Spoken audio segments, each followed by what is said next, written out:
माझा पहिला जो सगळ्यात खराब एक्सपिरियन्स होता की मी एका चॅनलवरती 100-120 व्हिडिओज क्रिएट केलेत आणि ते चॅनल रात्रीच मला एक मेल येतं की ड्यू टू कॉपीराईट स्ट्राईक तुमचं चॅनल डायरेक्ट उडवण्यात येतं आहे. त्यावेळेस रिकवर कसं करायचं 2016 साली ते पण माहिती नव्हतं.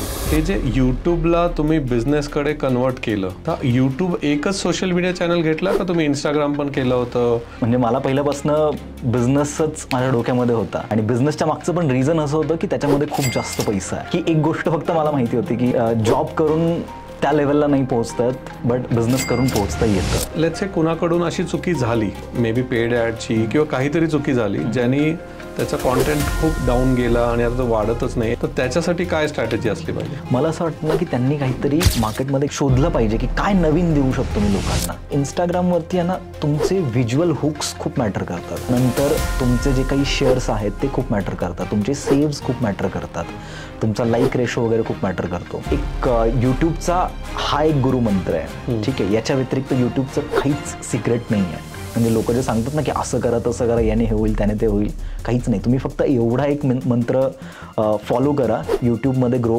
100% पॉसिबल आहे. तुमचा सगळ्यात मोठा पेचेक काय असू शकतो एखाद्या इन्फ्लुएन्सरचा? अशी काही एक गोष्ट आहे का जी कॉन्टेंट क्रिएशनची एक ट्रूथ आहे ते, पण ते कॅमेऱ्याच्या पुढे लोकांना दिसत नाही, पण ॲक्च्युली ती त्याची डार्क साईड आहे, अशी कुठली आहे का? I think there is one thing. नमस्कार, कॉन्व्हर्सेशन विथ सागर बाबर या पॉडकास्टमध्ये आज फार स्पेशल आणि माझ्या पॉडकास्टमध्ये फर्स्ट टाईम कोणी कॉन्टेंट क्रिएटर आलेत, ते म्हणजे Mangesh Shinde sir. Millions of follower आहेत, पण मी आज त्यांच्याशी बिझनेसच्या गप्पा मारणार आहे. म्हणजे कॉन्टेंट क्रिएटर आणि बिझनेस ह्याचा कसं ताळमेळ असतं, पैसे कसे कमवायचे, कॉन्टेंट क्रिएशन ह्याच्यामध्ये काही असं फ्रेमवर्क आहे का पैसे कमवण्यासाठी, किंवा याला कसं बॅलन्स करायचं. पॅरेंटिंगवर जरा मला बोलायचं आहे की त्यांची जर्नी कशी होती आणि आजच्या पॅरेंट्सला काय सांगाल, आजच्या मुलांना काय सांगाल, ह्या सगळ्या गोष्टी आपण आजच्या या पॉडकास्टमध्ये बोलणार आहोत. तर sir, thank you so much, welcome. Thank you. तर आम्हाला तुमच्या सुरुवातीच्या जर्नीकडे जरा घेऊन चला ना, की कसं होतं मंगेश, आधी कसे होते आणि हे कसं चालू झालं सगळं? कुठे तुम्हाला सुचलं की आता आपल्याला यूट्यूब करायचंय? यूट्यूब ऍक्सिडेंटली झालं माझ्यासोबत ऍक्च्युली. म्हणजे मला पहिल्यापासून बिझनेसच माझ्या डोक्यामध्ये होता आणि बिझनेसच्या मागचं पण रिझन असं होतं की त्याच्यामध्ये खूप जास्त पैसा आहे. ओके. ही एक गोष्ट फक्त मला माहिती होती की जॉब करून त्या लेवलला नाही पोहोचतात बट बिझनेस करून पोहोचता येतं. हे मला कुठे ना कुठे लहान असताना आय डोंट नो कोणत्या सोर्सेसनं कळालं होतं, कुठला तरी मूवी पाहिला असेल, काय माहिती, म्हणजे I don't have that memory, पण त्या गोष्टी होत्या. आणि त्याच्यानंतर मी एक्सप्लोर करायला लागलो की बिझनेस कुठून काय करू शकतो, कसं करू शकतो, लाईक 10th मध्ये असल्यापासूनच. आणि मग त्यावेळेस मला कळालं की यार बिझनेस करायचं म्हटलं तर सुरुवातीला कुठे ना कुठे तुम्हाला रिसोर्सेस पण पाहिजे. मग रिसोर्सेस, मग ते पैसे आले किंवा इन्व्हेस्टमेंट आली सुरुवातीला. आणि मराठी फॅमिलीजमध्ये business is like a crime, not supported at all. So तिथे मग कुठे ना कुठे ती सिच्युएशन मला पहिल्यापासूनच क्लिअर होती. मग ते एक्सपेक्टेशन्सच कधी राहिले नाहीत की नाही आपल्याला घरच्यांकडनं काही सपोर्ट मिळेल किंवा मग काही इन्व्हेस्टमेंट मिळेल, रिसोर्स मिळेल. त्याच्यामुळे मीच ऑलवेज ते एक रिसोर्स शोधण्यामध्ये होतो आफ्टर 10th, की काय अशी ती पहिली गोष्ट आहे जिथून मला माझं सुरुवातीचं जे कॅपिटल आहे बिझनेस सुरू करण्यासाठी ते उभं राहील.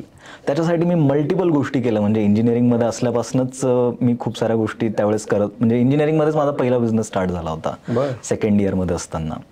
पण त्याच्यामध्ये म्हणजे आता बिझनेस कसं करायचं तेच माहिती नाही, फक्त बिझनेस ऐकलाय की हां इकडून घ्यायचं तिकडे विकायचं आणि त्याच्यातनं जो काही मध्ये प्रॉफिट राहील तो आपला आहे, एवढं माहिती होतं. किंवा मग तुम्ही एखादं प्रॉडक्ट बनवलं, ते तुम्ही मार्केटमध्ये विकलं, त्यातनं जे काही रेव्हेन्यू येतोय तो तुमचा प्रॉफिट राहिला.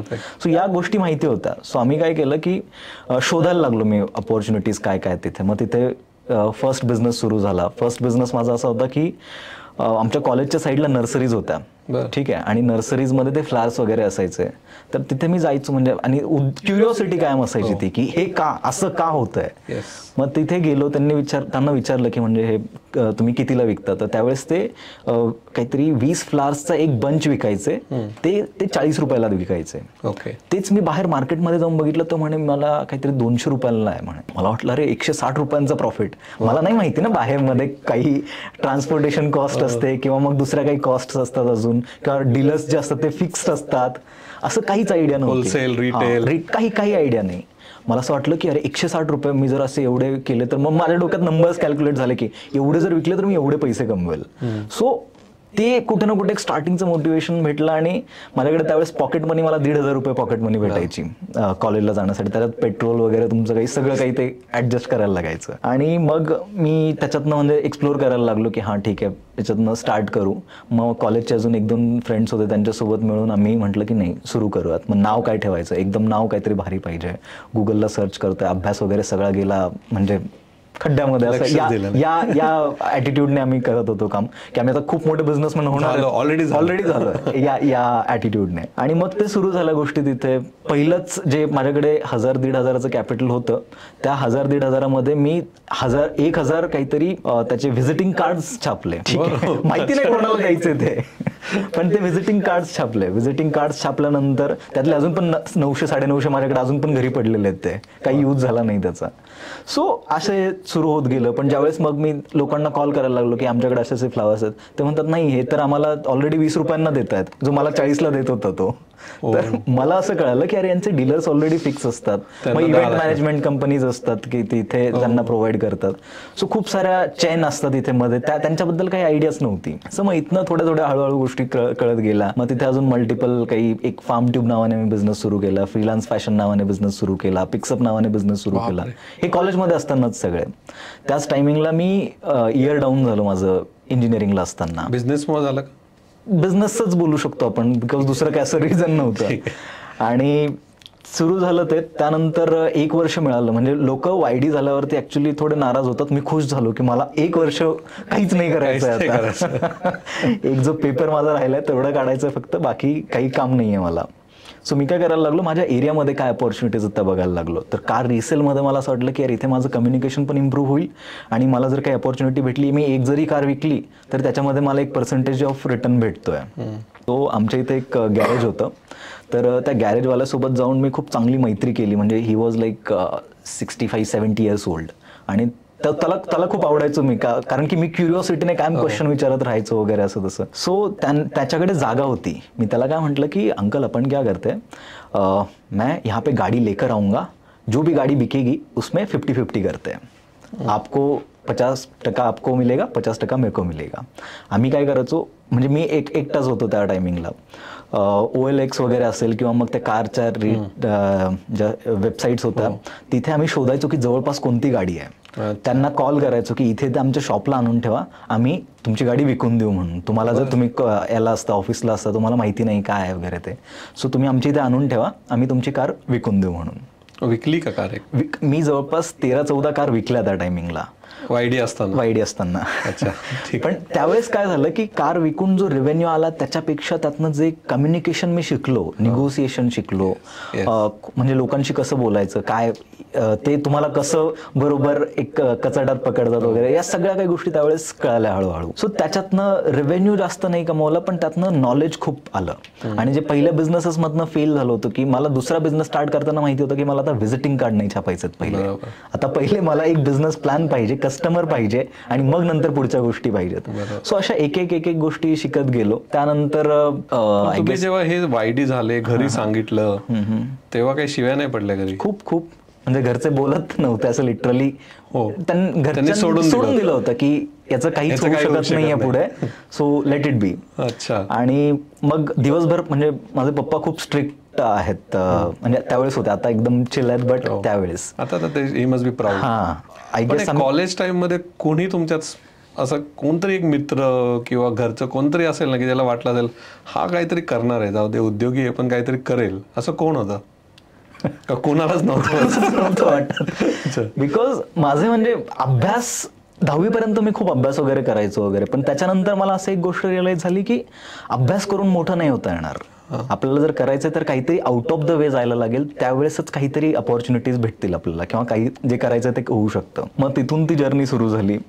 त्याच्यानंतर मग मी पास आउट झालो इंजिनिअरिंग 2018 मध्ये पास आउट झालो. 4 वर्षाची इंजिनिअरिंग मी 5 वर्षांमध्ये केली.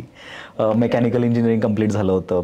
आय गेस 50-53% मी पास आउट झालो होतो, कारण की अभ्यास कधी केलाच नाही कॉलेजमध्ये. म्हणजे कायम डिटेन्शन लिस्टमध्ये असणार तिथे, म्हणजे ते प्रॉब्लेम्स आम्ही कसे सॉल्व्ह केलेत माझ्या लाईफमध्ये म्हणजे मला माहिती आहे. नाही म्हणजे तिथून प्रॉब्लेम सॉल्व्हिंग एक ते ॲटिट्यूड भेटलं की अच्छा डिटेन केलं ना, मग आता त्यांनी सांगितलं की घरच्यांना घेऊन या, तर मग आता काय इथे सोल्युशन काय लावायला पाहिजे, कोण येईल की जे आपल्याला या प्रॉब्लेम मधनं सॉल्व्ह करेल की प्रॉब्लेम पण वाढणार नाही आणि इश्यू पण सॉल्व्ह होऊन जाईल. सो असे जुगाडू खूप साऱ्या गोष्टी निघाल्या त्या टायमिंगला आणि एक डेअरिंग वाढत गेली प्रत्येक गोष्टीमध्ये की अरे ठीक आहे करून बघू काय होणार आहे, जास्तीत जास्त फेल होऊ.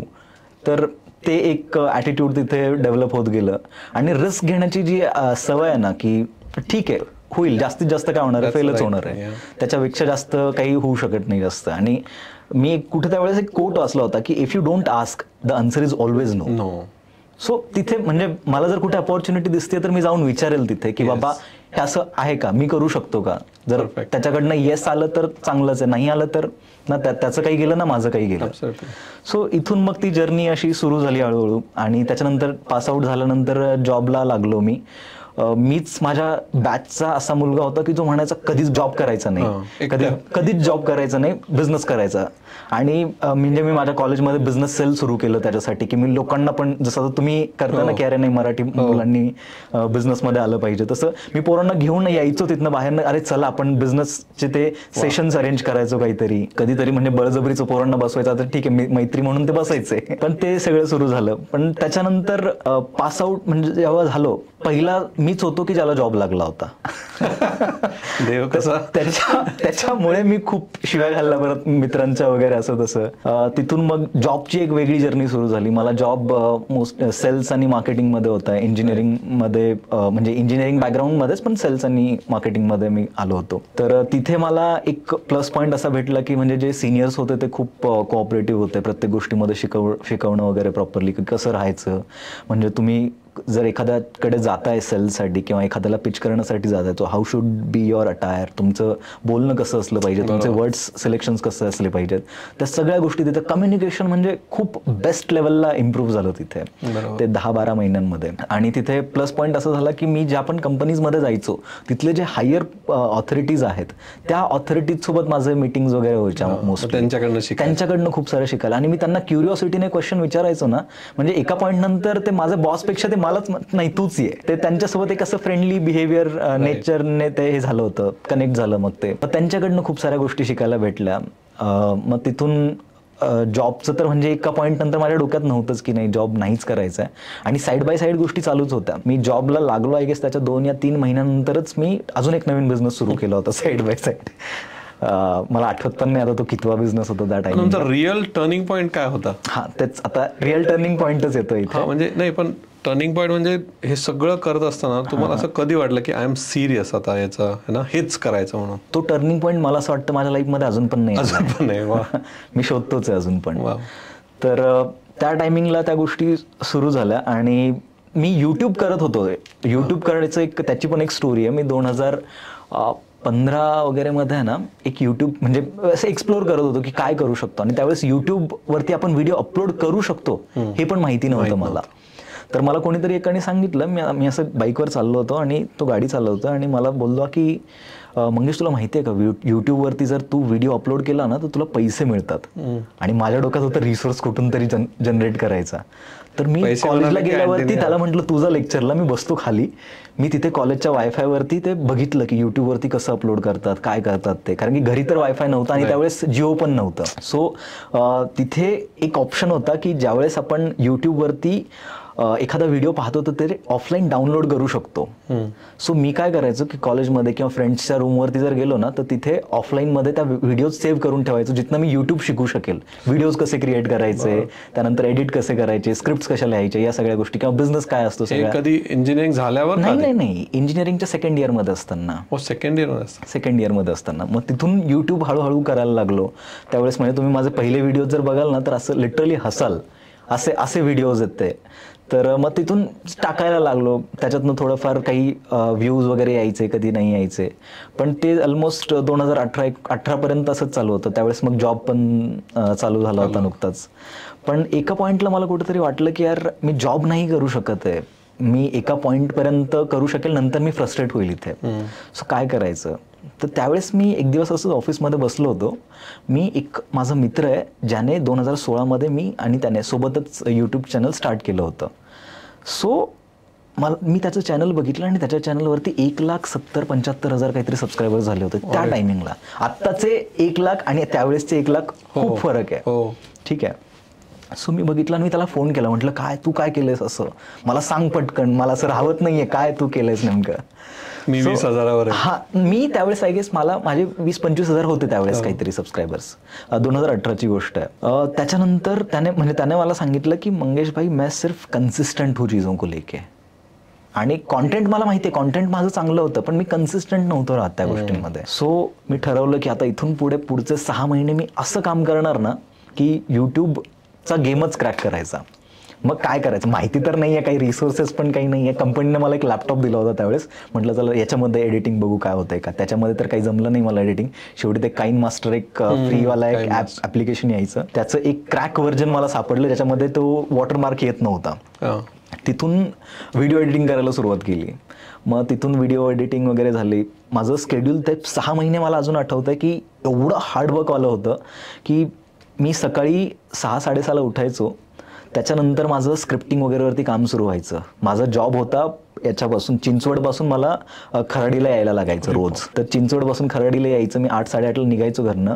तिथं एक खराडीला वगैरे आलो की मग नंतर दिवसभर काम, जसंही मला त्यातनं टाईम भेटेल कामातनं मी इकडे रिसर्च करायला सुरुवात करायचो की चल काय अजून मी करू शकतो यूट्यूबमध्ये वगैरे. सो तिथून मग आणि त्यानंतर संध्याकाळी आलो की परत जेवण वगैरे झालं की रात्री परत 1-1:30 वाजेपर्यंत त्याच्यावरतीच बसायचं. सो हा माझा 6 महिने चुकलाच नाही हा क्रम.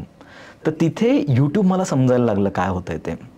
पण याच्यात मध्ये ना एक गोष्ट अशी झाली की मला कॉपीराईट वगैरे काय असते या गोष्टींची आयडिया नसल्यामुळे मला ते कॉपीराईट म्हणजे मी जवळपास एका चॅनलवरती या चॅनलच्या आधी एक चॅनल बनवलं होतं कॉलेजमध्ये असतानाच. पण त्याच्यावरती ऑलमोस्ट मी एक 100-110 व्हिडिओज क्रिएट केले पण होते. 2-2, 2.5, 3-3 मिनिटांचे ते. पण ते काही कॉपीराईट क्लेम आलं आणि एका रात्रीत सगळं काही उडून गेलं. म्हणजे ते एवढं फ्रस्ट्रेटिंग होतं माझ्यासाठी की आता परत मी नवीन स्टार्टच नाही करू शकत. बट मला असं वाटतं की तीच एक चांगली क्वालिटी आहे माझ्यामध्ये की जी म्हणजे पुश करते ऑलवेज की हा ठीक आहे झालं ना चल नवीन परत परत उभं राहण्याची. सो मग तो एक एक्सपिरियन्स होता. मग तिथनं खूप साऱ्या गोष्टी शिकलो होतो. तर मग मी नंतर जॉबमध्ये असताना साईड बाय साईड यूट्यूब आणि जॉब दोन्ही पण गोष्टी साईड बाय साईड चालू होत्या. मग ते 25,000 किती हजारावर गेले? हा, खूप मस्त स्टोरी आहे म्हणून मी ती स्टोरी सांगतोय. So I am so curious. तिथे 25,000 चालू होते. मी जवळपास 1-1.5 महिना व्हिडिओज टाकला, काहीच इम्प्रूव्हमेंट नाही. फक्त मी एक हट्ट माझा हमेशा होता की मी जो आज कॉन्टेंट क्रिएट करतोय ना त्याच्यापेक्षा ॲटलिस्ट 1% पुढचं माझं बेटर असेल. मग ते मी बोलण्यामध्ये म्हणा किंवा एडिटिंगमध्ये म्हणा, माझ्या स्क्रिप्टमध्ये म्हणा, लोक कुठे थांबतायत, ग्राफ बघतोय मी, ॲनालिटिक्स चेक करतोय, कुठे मी इम्प्रूव्ह करू शकतो. इम्प्रूव्हमेंटचा मी एकही स्कोप सोडत नव्हतो. मी व्हिडिओ बनवल्यानंतर माझे जे मित्र आहेत त्यांना सांगायचो, त्या कोणालाच इंटरेस्ट नव्हता जो म्हणजे की बघण्यामध्ये सुद्धा, सांगायचं याच्यात काय इम्प्रूव्ह करू शकतो सांग, तू का बघशील याला, नाही बघणार तर का नाही बघणार, कुठे तू सोडून जाशील व्हिडिओ. आय थिंक हीच एक मोठी हॅक आहे राईट आजच्या जनरेशनसाठी. एक्झॅक्टली की तुम्ही अनालिटिक्स करा, बघा, त्याच्याकडे मित्रांकडनं फीडबॅक घ्या. जेन्युइन लोक पाहिजे जे तुम्हाला फीडबॅक देतील. एक्झॅक्टली. सो हे करत राहिलो. अराउंड 2-2.5 महिने मी ट्राय केला पण काही त्याच्यातनं रिझल्ट्स नाही आले. शेवटी पण मी म्हणजे ते सोडलं नाही. मला माहिती होतं एक ना एक दिवस तरी हे होणार, म्हणजे गेम तर क्रॅक होणारच ना शेवटी, काहीतरी त्याच्यामध्ये व्हायलाच पाहिजे. अदरवाईज मग मी काहीतरी चुकतोय कुठेतरी ते बरोबर करेल मी. सो असं चालू झालं आणि त्यानंतर मला अजून आठवतंय 10 जून डेट होती आणि मी एक व्हिडिओ अपलोड केला. ठीक आहे. त्यावेळेस मी एक सिरीज नवीन केली होती पागलपण नावाने. तर ती एक सिरीजचा पहिला व्हिडिओ मी अपलोड केला. म्हणजे सिरीज तर नव्हती, मग असंच एक व्हिडिओ डोक्यात आला की असं असं काहीतरी करू शकतो म्हणून. तर तो व्हिडिओ अपलोड केला आणि मला त्यावेळेस जिंदालमध्ये काम होतं, नाशिकला मी गेलो होतो. तर तिथे काय ना आतमध्ये गेल्यानंतर तुमचा मोबाईल वगैरे सगळं काढून घेतात ते. ठीक आहे. मोबाईल वगैरे त्यांनी काढून घेतला. आतमध्ये गेलो, दिवसभर कंपनीमध्ये मी होतो, काम केलं. त्याच्यानंतर मी संध्याकाळी आलो. तोपर्यंत माझ्या व्हिडिओजला ऑन अन ॲव्हरेज व्ह्यूज येत होते 400-500 ऑन ॲव्हरेज व्ह्यूज असायचे. बाहेर आल्यावरती त्या व्हिडिओला काहीतरी 60,000 व्ह्यूज आले होते एका दिवसामध्ये. आणि त्याने माझा कॉन्फिडन्स खतरनाक लेवलचा बूस्ट केला. आणि ज्यावेळेस ते 1.5 लाखाच्या आसपास काहीतरी व्ह्यूज आले होते, 60,000 सबस्क्रायबर्स झाले होते. ठीक आहे. 25,000 ते 30,000वरनं डायरेक्ट 60,000वरती सबस्क्रायबर्स गेले होते. म्हणजे तो माझ्यासाठी एकदम लाईफ चेंजिंग मोमेंट होता की मला गेम कळाला आता कुठे काय करायचं ते. सो त्याच्यानंतर त्या एका व्हिडिओने म्हणजे एवढा व्हायरल झाला तो व्हिडिओ. अराउंड आता तो सध्या काहीतरी 1.3 CR वरती आहे. बापरे. तर त्यानंतर त्या एका व्हिडिओमधनं मला 8 लाख सबस्क्रायबर्स आलेत आत्तापर्यंत. त्याच्यानंतर मला तो गेम कळाला की कुठे ऑडियन्सला काय पाहिजे ते. ठीक आहे, त्यानुसार मी व्हिडिओज बनवत गेलो आणि प्रत्येक व्हिडिओ ऑलमोस्ट माझा मिलियनमध्ये होता. ठीक आहे, आणि मला स्टील माहिती नव्हतं यातनं काही पैसे येणार आहेत का काय. मला फक्त नंबर मोठा दिसत होता ना, त्यात मी खुश होत होतो. आणि एक दिवस असंच मी औरंगाबादवरनं येत होतो, काहीतरी ऑफिसच्याच कामासाठी मी गेलो होतो, येत होतो आणि माझं यूट्यूबचं हे ॲडसेन्स वगैरे सगळं इंटरकनेक्टेड होतं तिथे. मला त्याच्या आधी एक कॉलेजमध्ये असताना एक छोटंसं पेमेंट $100 आलं पण होतं, त्याच्यामुळे ते अकाउंट कनेक्टेड होतं.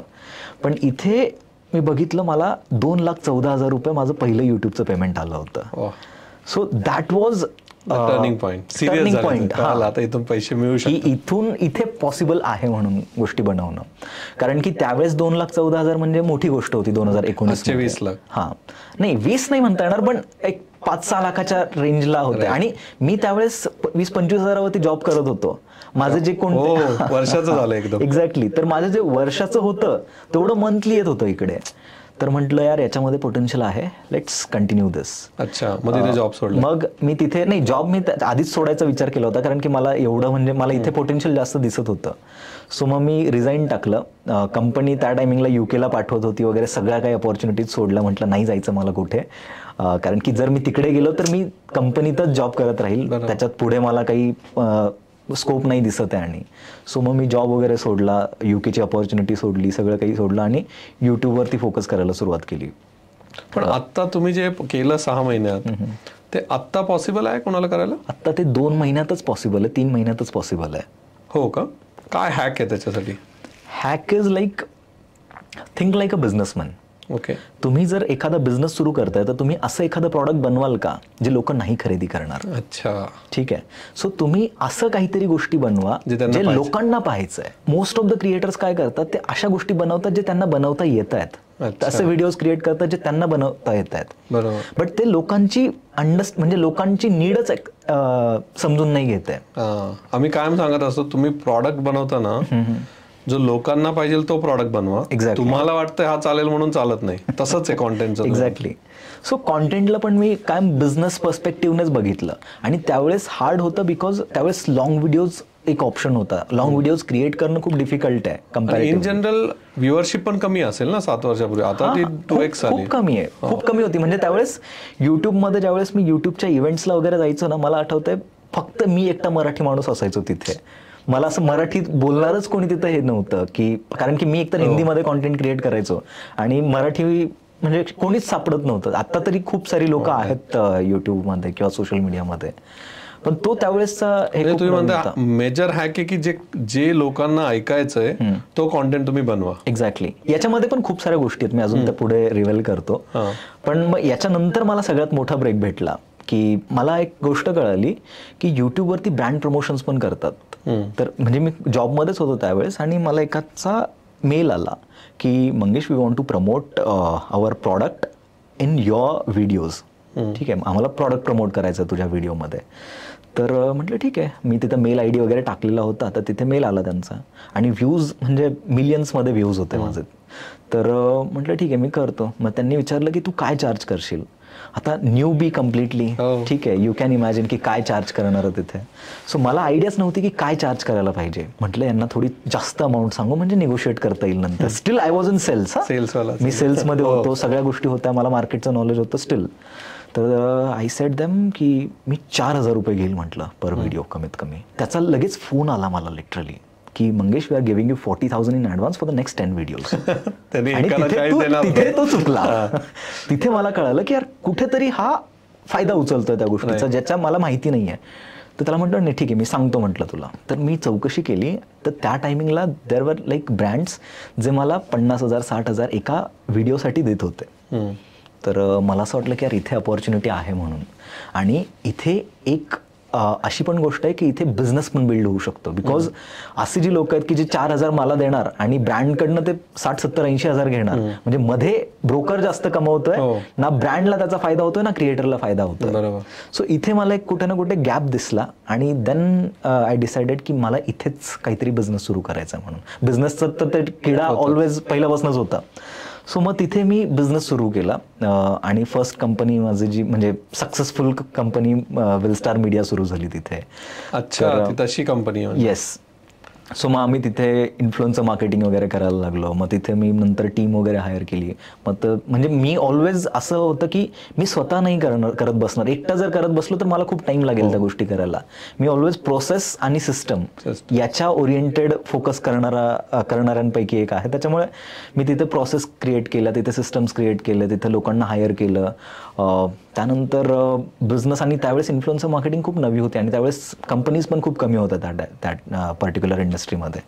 सो आम्ही केलं. विदिन 2.5 इयर्स आय गेस आम्ही 10 करोडच्या रेव्हेन्यूपर्यंत पोहोचलो त्यानंतर. सो किती साली होतं? 2021-22 मध्ये आय गेस असेल. तर ते झालं. त्याच्यानंतर मग तोपर्यंत पण घरच्यांना असं वाटत होतं की अरे पैसा तर भरपूर सारा कमवतोय पण करतोय काय, नाही करतोय काय. कारण की त्यांना कोणाला असं माहितीच नव्हतं ना की युट्यूब मधनं एवढा पैसा येतोय किंवा याच्यातनं काही असं एवढ्या अपॉर्च्युनिटीज आहेत. त्यांना म्हणजे बिझनेस म्हणजे काय की बाबा कुठेतरी तुझं वर्कशॉप आहे, त्यांना बिझनेस म्हणजे हाच त्यांच्यासाठी कॉन्सेप्ट होता. सो त्याच्यानंतर काय झालं की 2022 मध्ये संदीप माहेश्वरींनी मला इन्व्हाइट केलं त्यांच्या शोवरती. तिथे गेल्यानंतर मग तिथे माझी मी जर्नी सांगितली. मग तो व्हिडिओ खूप जास्त व्हायरल झाला, तो खूप लोकांनी बघितला. मग त्याच्यानंतर घरच्यांना वाटलं की हां ठीक आहे बाबा काहीतरी करतोय, त्याने बोलवलं म्हणजे काहीतरी तरी करत असेल. सो मग तिथून पुढे गोष्टी थोड्या अजून वेगवेगळ्या मग नवीन बिझनेसेसमध्ये आम्ही हे करायला गेलो. नवीन मल्टिपल यूट्यूब चॅनल्स आम्ही क्रिएट केले. म्हणजे माझा एक थॉट प्रोसेस होता की यार एका यूट्यूब चॅनलमधनं जर आम्ही एवढ्या गोष्टी करू शकतो, जर आम्ही मल्टिपल यूट्यूब चॅनल्स क्रिएट केले तर आमच्याकडे डिस्ट्रीब्युशन खूप मोठं होईल. आणि यातनं जर समजा मी पुढे काही माझं स्वतःचं प्रॉडक्ट बिल्ड केलं तर ते विकण्यासाठी मला मार्केटमध्ये जायची गरज नाही आहे. माझ्याकडे तेवढी ऑडियन्स असेल त्या केसमध्ये. तुम्ही हे आता जे एक्झाम्पल दिलं 4,000 × 10 व्हिडिओज, त्याला काही फॉर्म्युला आहे का आता मार्केटमध्ये, का काही असं लॉजिक लावतात, कसं असतं ते? सध्या कसं असतं ना की प्रत्येक कॅटेगरी जॉनरा वाईज तुमच्या प्राइस फिक्स असतात. जसं की टेकमध्ये आहे तर टेकमध्ये तुमची पर व्ह्यू ही कॉस्ट आहे. बिझनेसमध्ये आहे तर तुमची पर व्ह्यू ही कॉस्ट आहे. एंटरटेनमेंटमध्ये आहे तर पर व्ह्यू तुमची ही कॉस्ट आहे. सो प्रत्येक जॉनरा वाईज कॉस्ट व्हॅरी असतात. पर व्ह्यू पर रुपी अशी कॉस्ट पर व्ह्यू. हां. तर मग ओव्हरऑल की 1,00,000 व्ह्यूज जर येतात तुमच्या ऑन अन ॲव्हरेज तर तुम्ही जर इन्फोटेनमेंटमध्ये आहात तर तुम्हाला ₹1 वगैरे भेटून जातं ब्रँड्सकडनं. तुम्ही जर एंटरटेनमेंटमध्ये आहेत तर तुमचं मग ते खूप कमी होतं. सो असं वेगवेगळ्या जॉनरा वाईज ते व्हॅरी करतात. मागच्या 10 व्हिडिओचं बघून ते ॲव्हरेज करतात. 10 व्हिडिओचं की तुमचं ॲव्हरेज व्ह्यूज काय येतात ते. अच्छा. त्याच्या अकॉर्डिंगली. मग आता हे जे यूट्यूबला तुम्ही बिझनेसकडे कन्वर्ट केलं, राईट, तर यूट्यूब एकच सोशल मीडिया चॅनल घेतला का तुम्ही इंस्टाग्राम पण केलं होतं? आणि आत्ता काय सल्ला द्याल तुम्ही लोकांना की दोन्ही करायला पाहिजे, एकच करायला पाहिजे, कुठल्या चॅनलमध्ये चालू करायला पाहिजे? जर कुणाला हा बिझनेस करायचा असेल तर कशामध्ये करायला पाहिजे? मला एक सांगा, तुम्ही जर एखादं प्रॉडक्ट बनवलं, ठीक आहे, समजा तुम्ही हे प्रॉडक्ट बनवलं आहे, हे प्रॉडक्ट बनवल्यानंतर हे तुम्ही फक्त अमेझॉनवरच विकाल का? नाही, फ्लिपकार्ट, दुकानात. एक्झॅक्टली. मग जर आपण कॉन्टेंट क्रिएट करतोय तर तो फक्त आपण यूट्यूबवरच का टाकतो? देर आर मल्टिपल प्लॅटफॉर्म्स ना.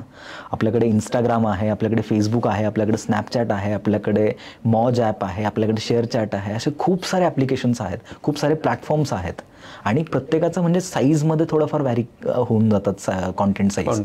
बट इथे भरपूर सारी लोक फसतात की ते कॉन्टेंट क्रिएट करतात पण ते फक्त इंस्टाग्रामच करत राहतात. ते दुसऱ्या प्लॅटफॉर्म्सला कधी हे एक्सप्लोरच नाही करत. माझं काय म्हणणं आहे की तुम्ही कॉन्टेंट क्रिएट करताय ना तर ते इंस्टाग्रामसाठी स्पेशली करा. बट तुमच्याकडे टाईम आहे ना तर ते कॉन्टेंट फक्त दुसऱ्या प्लॅटफॉर्मवरती डंप करत राहा. कुठे व्हायरल जाईल सांगता येत नाही, सांगू शकत. बिकॉज माझ्या केसमध्ये असं आहे की मी ऑलमोस्ट प्रत्येक प्लॅटफॉर्मवरती आम्ही कॉन्टेंट टाकतो आणि त्याच्यासाठी आम्ही ऑब्व्हियसली आता प्रोसेस वगैरे सगळं आहे बिल्ड केलेलं. तर मी जस्ट एक्झाम्पल देतो की फेसबुकवरून फक्त फेसबुकमध्ये आम्ही काय करतो की जे पण आम्ही कॉन्टेंट बनवलंय ते फक्त डंप करतो की कुठे पण. आणि त्याच्यावरती आय गेस आता माझे 8 लाखाच्या आसपास फॉलोअर्स आहेत. फक्त डंप करून, काहीही स्ट्रॅटेजी नाही, काहीही नाही. आणि त्याच्यावरनं जवळपास आम्ही पर मंथ 2.5 ते 3 लाख रुपये रेव्हेन्यू जनरेट करतो फ्रॉम ॲडसेन्स ओनली. सो तो माझ्यासाठी फुकटचा पैसा आहे असं बोलू शकतो आपण, कारण की मी जे काही बाकीच्या ठिकाणी करतोय ते आम्ही तिथे टाकतोय. सो बरेचसे लोक मला असं विचारतात, आणि तुम्ही पण आता सांगितलं की मल्टिपल चॅनल्स उघडा, इन्स्टेड ऑफ वन चॅनल तुम्ही मल्टिपल चॅनल्स उघडा. ही स्टेप कधी घेतली पाहिजे? म्हणजे एक की इनिशियलीच असे 10 चॅनल उघडायचे का, तुम्ही एका लेवलवर गेले, एका चॅनलला 1 लाख पर्यंत गेले आणि मग तुम्ही दुसरे चॅनल उघडले? फर्स्ट स्टेज पासून, फर्स्ट डे पासून. अच्छा. तुम्ही जर एखादा जॉनरा तुम्ही फिक्स करा पहिले, तुमचा जॉनरा फिक्स झाला, तुमच्यात इंटरेस्ट कशात, तुम्हाला पर्टिक्युलरली इंटरेस्ट कशात आहे ते शोधा, जॉनरा सिलेक्ट करा, त्याच्यात पुढे फ्युचर आहे का ते बघा. ठीक आहे, त्याच्यातून तुम्ही रेव्हेन्यू जनरेट करू शकता का. बिकॉज काय होतं ना, आपल्याला इंटरेस्ट असतो एखाद्या गोष्टीमध्ये, पण त्याच्यातून जर रेव्हेन्यू जनरेट नाही झाला तर तुम्ही सस्टेनच नाही करू शकत त्याच्यामध्ये. सो त्या सगळ्या गोष्टींचा पहिलेच विचार करा. पण हे सुरुवातीला कसं करणार की यातनं आपण रेव्हेन्यू जनरेट करू? बघा ना, की समजा मी एखाद्या पर्टिक्युलर जॉनरामध्ये जर काम करतोय तर तिथे असे काही ब्रँड्स आहेत का जे मला पैसे देतील प्रमोशन करण्यासाठी त्यांचं, की त्यांची ऑडियन्स माझ्याकडे अक्युम्युलेट होतीये का. की बिकॉज आता कोणता पण ब्रँड जर मला पैसे देतोय तर ऑब्व्हियसली त्याची मार्केटिंग करण्यासाठी पैसे देतोय ना, तर त्याची ऑडियन्स जर माझ्याकडे असेल तरच तो माझ्याकडे येणार. सो या गोष्टींवरती पहिल्याच टाइम पासून जर विचार केला ना तर पुढचा जी जर्नी आहे ती कम्पॅरेटिव्हली इझी होऊन जाते. आणि ब्रँड जे तुम्हाला फंड करतं आणि यूट्यूब जे तुम्हाला पे करतं, ह्याच्यात कशावर जास्त लक्ष द्यायला पाहिजे व्हेन यू स्टार्ट, म्हणजे प्लॅन करताना सुरुवातीला? सुरुवातीला तर मला असं वाटतं की दोघांपैकी कशावरतीच लक्ष देऊ नका. ओके. सुरुवातीला तुमचा जो फोकस आहे ना तो फक्त ग्रोथवरती असला पाहिजे, कॉन्टेंटच्या क्वालिटीच्या ग्रोथवरती. ठीक आहे, नंबर्स विल फॉलो. नंबर्सचं टेन्शन घेऊन तुम्ही नंबर्ससाठी कामच नका करू. तुम्ही तुमचा quality day by day improve करत जा. ठीक आहे, आता आम्ही लास्ट 6 महिन्यांपासून एक नवीन प्रोजेक्टवरती काम करतोय, तर त्याच्यामध्ये जर तुम्ही आमचे पहिले व्हिडिओज बघितले आणि आत्ताचे व्हिडिओज बघितलं ना तर इट इज लाईक की आम्ही नेटफ्लिक्स लेवलच्या गोष्टी अचीव्ह केल्यात 6 महिन्यांमध्ये. ठीक आहे, सो इथे पर व्हिडिओ जर तुम्ही ग्रोथ करत गेलात, पर व्हिडिओ जर स्वतःलाच सांगत गेला की नाही हे अजून इम्प्रूव्ह झालं पाहिजे, टीमवरती माझा एकच प्रेशर असतो की इम्प्रूव्ह झालं पाहिजे. लास्ट व्हिडिओपेक्षा याच्यात लाइटिंग्समध्ये म्हण, you tell me the things, मी प्रत्येक गोष्ट अवेलेबल करून देईल, फक्त मला इम्प्रूव्हमेंट झाली पाहिजे. तर तिथे ती इम्प्रूव्हमेंट ऑटोमॅटिकली होत जाते. मी काही रेफरन्ससाठी तुम्हाला व्हिडिओज पण पाठवेल की फक्त 5 ते 6 महिन्यांचाच डिफरन्स आहे आणि तुम्ही त्याच्यामध्ये क्वालिटी डिफरन्स बघा. वाव. ठीक आहे, so quality difference literally notable आहे आणि आम्हाला माहिती आहे की आमची ऑडियन्स कुठे सोडून जाते, ते आम्ही कव्हर करत चालतो की अच्छा इथे सोडून जाते, चलो याच्यावरती ऍक्शन्स घ्या. गुरुमंत्र ऍक्च्युअली. आणि मग हे तुम्ही कॉन्टेंट बनवता आणि काही तुम्हाला कधी कधी व्हायरल कॉन्टेंट पण लागतात, म्हणजे टॉपिक्स व्हायरल लागतात. मग याचा बॅलन्स कसा करायचा की एक रिअल कॉन्टेंट किंवा मिनिंगफुल कॉन्टेंट आणि एक जो लोकांना व्हायरलिटीसाठी लागतो तो कॉन्टेंट, ह्याचा बॅलन्स कसा बनवता तुम्ही? सी आता हे जर रील्स किंवा शॉर्ट्समध्ये जर आपण याचं घ्यायचं म्हटलं ना तर आम्ही काय करतो मोस्टली की जे पण व्हायरल कॉन्टेंट आहे त्याच्या ॲटलिस्ट 4 ते 5 रील्स आमच्याकडे ठेवतोच आणि आम्हाला माहिती आहे की हे चालणार म्हणजे चालणार. ठीक आहे, बिकॉज कोणता पण व्हिडिओ कोणी पण जज करू शकतो की कोणता व्हिडिओ चालेल नाही चालेल, याच्या मागे पण एक सायन्स आहे.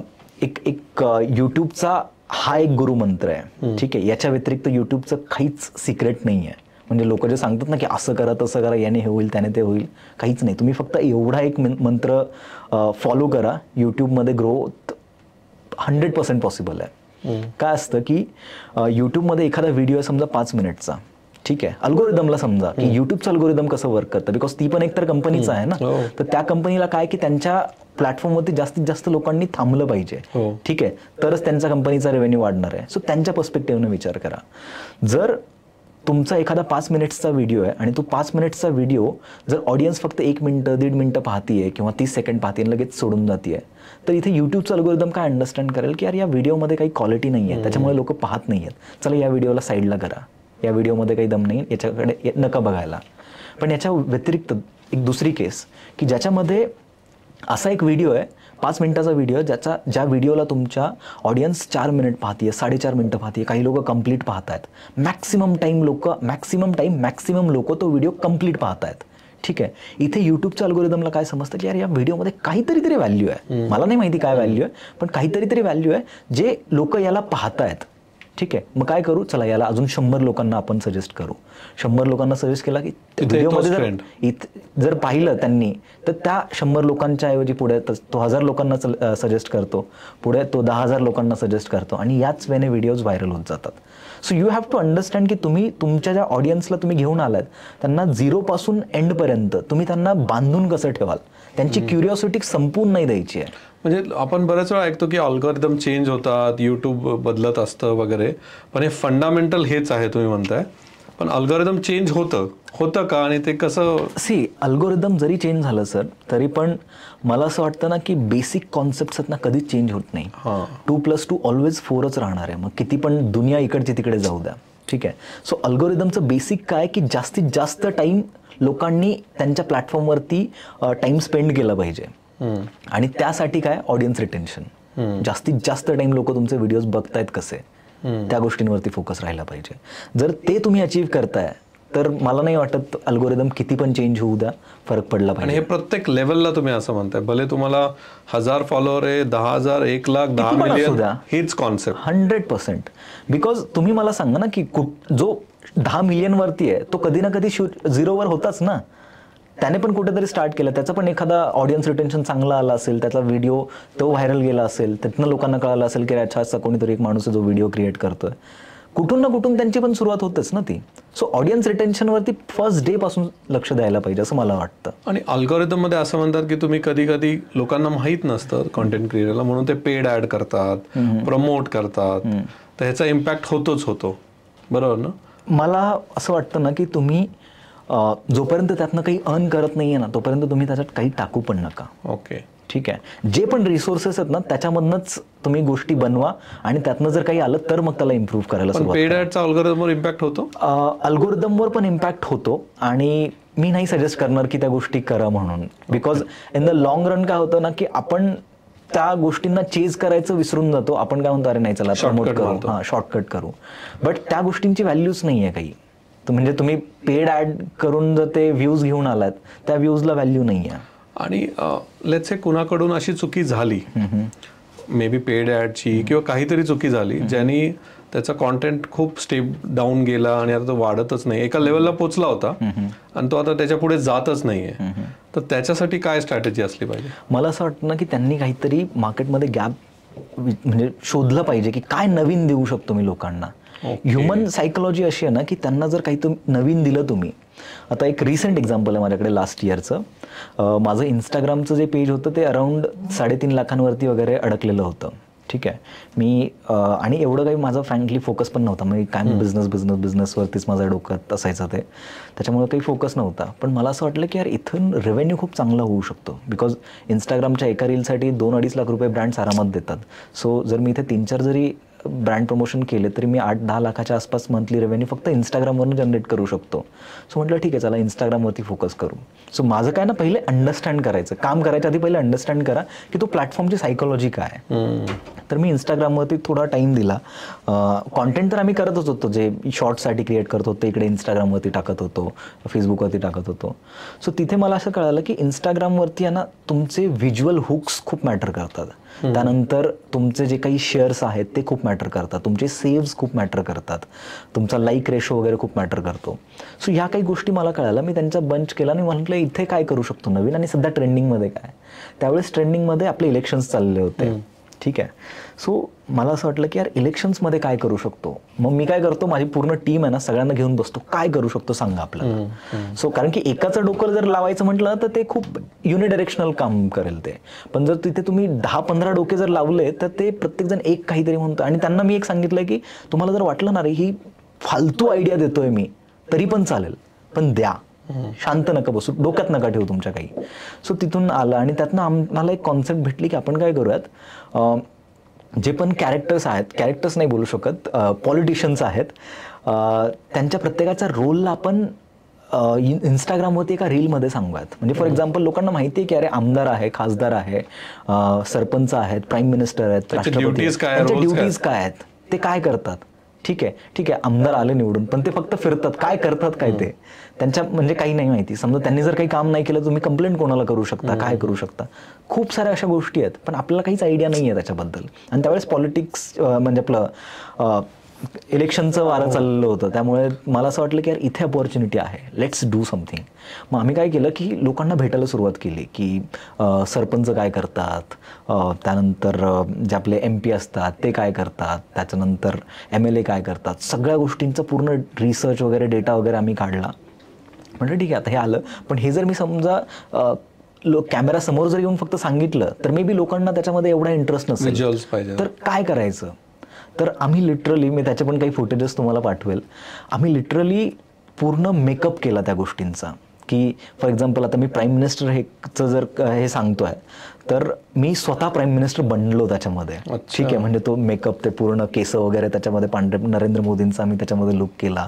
त्यानंतर समजा सरपंच आहे तर मग त्यांना ते फेटा घातलेला, त्यांची ती मुछे वगैरे तसं त्या टाईपमध्ये, पूर्ण दाढी वगैरे त्या टाईपमध्ये पाहिजे.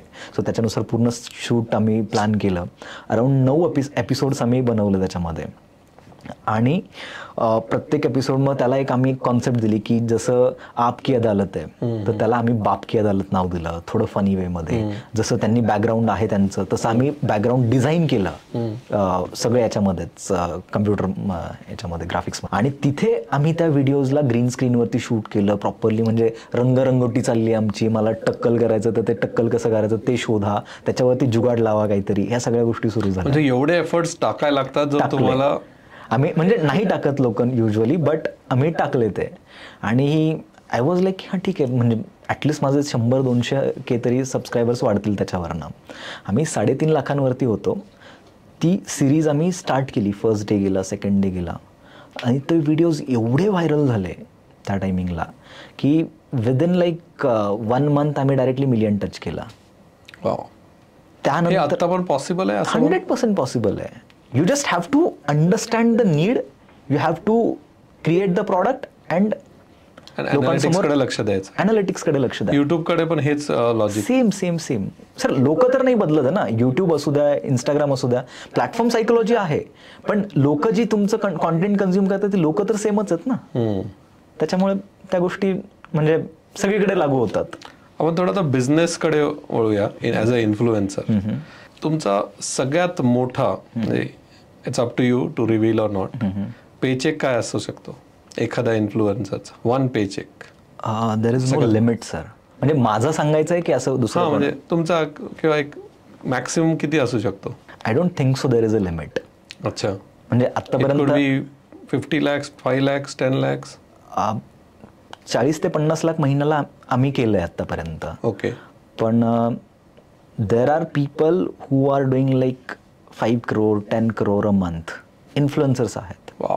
आणि मला असं वाटतं ना की इन्फ्लुएन्सर्स किंवा सोशल मीडियाचं जी पॉवर आहे ना, ते अजून लोकांनी एक्सपिरियन्सच नाही केलेली आहे. देर इज अजून एवढं मार्केट आहे तुम्ही म्हणता? खूप मार्केट आहे, खूप नवीन. आता मला तुम्ही एक नॉर्मलची गोष्ट सांगा ना, ज्या कंपन्या किंवा जे ब्रँड्स टीव्हीवरती ऍड करण्यासाठी 10 सेकंड्सचे जर 20 लाख रुपये देत आहेत, ठीक आहे, तर त्या ब्रँड्सला जर टार्गेटेड ऑडियन्स मिळतीये की अरे याच्याकडे जी ऑडियन्स आहे ती माझी ऑडियन्स आहे, माझे प्रॉडक्ट खरेदी करू शकते, आणि तो माणूस फक्त माझ्याकडनं 8 लाख रुपये घेतो, 10 लाख रुपये घेतो, आणि त्यांचा जो व्हिडिओ आहे त्याच्यात मला प्रोडक्शन कॉस्ट नाही आहे, ना मला ऍड फिल्म बनवायची, ना मला स्टुडिओ हायर करायचा आहे, ना मला सेलिब्रिटीजला कॉस्ट द्यायची आहे, काहीच नाही आहे.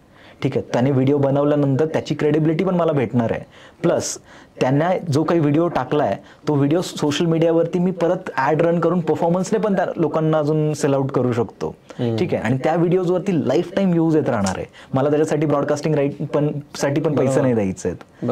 सो ही खूप मोठी गोष्ट आणि खूप वेगळी गोष्ट, आणि खूप कमी ब्रँड्स आहेत ज्यांना ही गोष्ट कळली आहे आतापर्यंत, आणि ते त्याचा वापर करतात. आणि there are so many people, so many brands they have त्यांनी याचा यूज केलाय, आणि त्यांनी म्हणजे बिलियन्स ऑफ डॉलर्सच्या कंपनीज बनवल्यात.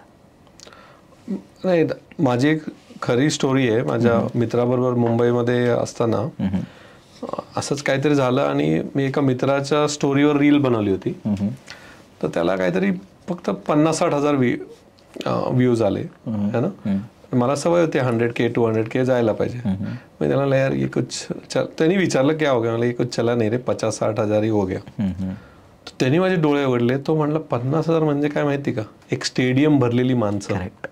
कॅन यू इमॅजिन की एका स्टेडियम मधली माणसं एवढी बघतायत, तू त्याला कमी नको समजू. म्हणजे दॅट्स द पॉवर. तुम्ही म्हणजे 10-10 लाख लोक बघतात. Correct. That's the real power of social media. 100%. आणि तुम्हाला एखादी अशी मिथ आहे का, किंवा तुम्ही जेव्हा एखाद्या ब्रँड बरोबर डील निगोशिएट करता तेव्हा काय काळजी घेतली पाहिजे, किंवा व्हॉट इज दी टॅक्टिक, म्हणजे ॲज अ कॉन्टेंट क्रिएटर की काय चालतं तिथे? सर मला असं वाटतं ना की ब्रँड्सला एज्युकेट करणं तुमचं खूप पहिलं सगळ्यात मोठं काम आहे. बिकॉज मला म्हणजे मी पर्सनली असं एक्सपिरियन्स केलं. मी 5-6 वर्षांपासून जवळपास 5-6 वर्ष झालीत मी याच इंडस्ट्रीमध्ये आहे आणि पर्टिक्युलरली ते काम करतो आहे. ब्रँड्सला आहे ना प्रॉडक्ट बनवता येतं पण त्यांना ते मार्केट नाही करता येत.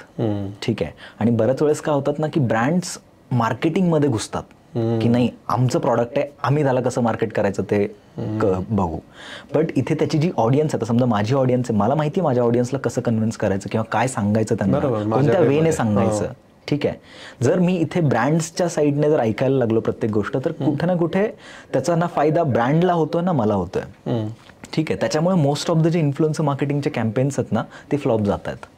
कारण ब्रँड इन्फ्लुएन्स करतात. ब्रँड इन्फ्लुएन्सरला इन्फ्लुएन्स करते की तू असंच कर. आणि दॅट इज द प्रॉब्लेम की ना इन्फ्लुएन्सर त्याच्यामध्ये स्वतःची क्रिएटिव्हिटी टाकू शकतोय ना ब्रँडला त्याच्यावरनं काही फायदा होतोय. ब्रँडशी निगोशिएट करताना काही टिप्स आहेत का?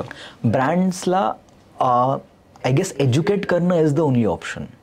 ओके. तुम्ही शो द व्हॅल्यू. त्यांना फक्त मी काय करतो की हे बघा मी तुमचं ऐकेल पण त्याच्यावरती काय पुढे होणार ना I will not take the responsibility. But हां मी जर करतो एखादी गोष्ट तर आय टेक द रिस्पॉन्सिबिलिटी की हां हे असं असं होईल.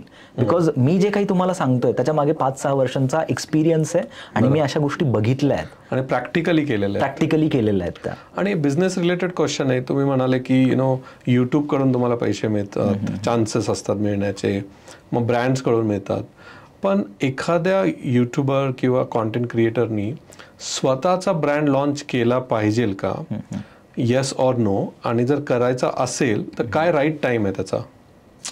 आय गेस याचं आन्सर प्रत्येकासाठी वेगळं असू शकतं. म्हणजे तुमची ब्रँड व्हॅल्यू काय आहे लोकांच्या डोक्यामध्ये. ओके. ठीक आहे. त्याच्यानुसार तुम्ही ते डिसाईड करायला पाहिजे मला असं वाटतं. आणि मेन सगळ्यात महत्त्वाचं गोष्ट ना की फक्त तुमच्याकडे ऑडियन्स आहे म्हणून तुम्ही प्रॉडक्ट बिल्ड करताय किंवा प्रॉडक्ट बनवताना ते ऑडियन्सला विकताय तर करूच नका. ओके. ठीक आहे. मी असे खूप सारे वेल नोन इन्फ्लुएन्सर्स बघितलेत. I will not take the name. But त्यांनी स्वतःचं प्रॉडक्ट बिल्ड केलं का तर माझ्याकडे खूप ऑडियन्स आहे आणि मी या ऑडियन्सला विकू शकेल. हे बघा तुम्ही कोणतंही प्रॉडक्ट त्याच वेळेस विकू शकता किंवा कोणत्याही प्रॉडक्टमधनं तुम्ही बिझनेस तेव्हाच बिल्ड करू शकता ज्यावेळेस त्या प्रॉडक्टमध्ये व्हॅल्यू असेल. इन्फ्लुएन्सने तुम्ही एकदा विकू शकता बट बिझनेस एकदा विकल्याने नाही बिल्ड होत कधीच. बिझनेस जर बिल्ड करायचा आहे तर त्या प्रॉडक्टचं रिकरिंग सेल्स हवेत आणि ते रिकरिंग सेल्स तेव्हा येतात जेव्हा त्या प्रॉडक्टमध्ये ॲक्च्युअलमध्ये व्हॅल्यू आहे आणि त्या प्रॉडक्टची ॲक्च्युअल नीड आहे. Exactly. Absolutely. So you have to understand the need of customers आणि जर ते तुम्ही बनवू शकताय तर तुम्ही ते बनवा आणि लोकांना द्या.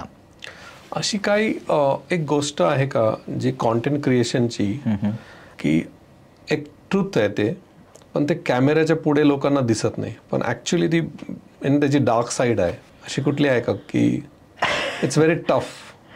I think there is one thing. लोकांना असं वाटतं कॉन्टेंट क्रिएशन खूप इझी गोष्ट आहे. ठीक आहे. की तुम्ही काय करता म्हणजे मला मित्रांना वगैरे ज्यावेळेस मी भेटतो अरे ठीक आहे ना एक रील करायचं तू 3 लाख रुपये घेतोस 2.5 लाख रुपये घेतो तुझ्यासाठी काय गोष्ट आहे ती. पण त्यांना नाही माहिती की एक रील बनवण्यासाठी काय टफ असतात ते. आता जे आम्ही सध्या डॉक्युमेंटरीज बनवतोय पर डॉक्युमेंटरी माझं प्रोडक्शन कॉस्ट अराउंड 2 ते 2.25 लाख रुपये. ॲब्सोल्युटली. एक डॉक्युमेंटरी जी आम्ही 30-40 मिनिटांची बनवतोय ती. सो तिथे लोकांना असं वाटतं की अरे ठीक आहे ना कुठून तरी इन्फॉर्मेशन घेतली आहे हा कॅमेरा समोर आलाय बोलतोय आणि एडिट झालं आणि टाकलंय त्यांनी. बट असं नसतं. म्हणजे प्रत्येक गोष्टीमध्ये की त्याचे फॅक्ट्स चेक करायला लागतात. लिगली काही इश्यू असते का. आता फक्त माझं कॉन्टेंट क्रिएशनसाठी अराउंड आमच्याकडे 21 लोक आहेत टोटल. सो ते पूर्ण कॉन्टेंट क्रिएशन बघतात की मग आयडियाज जनरेशनपासून म्हणा किंवा मग त्याच्यानंतर कॉन्टेंट रिसर्च क्युरेशन त्याच्यानंतर स्क्रिप्टिंग झाल्यानंतर मग पुढच्या गोष्टी परत की शूट कसं करायचं मग शूट करण्याआधी स्टुडिओ कसा डिझाईन करायचा आहे मग बॅकग्राऊंड कसं असलं पाहिजे. Like a movie only. Exactly. जर तुम्ही रील बनवताय तर गोष्ट वेगळी आहे, पण रीलसाठी सुद्धा 1 ते 1.5 दिवस लागतो जर तुम्ही क्वालिटी कॉन्टेंट क्रिएट करताय तर.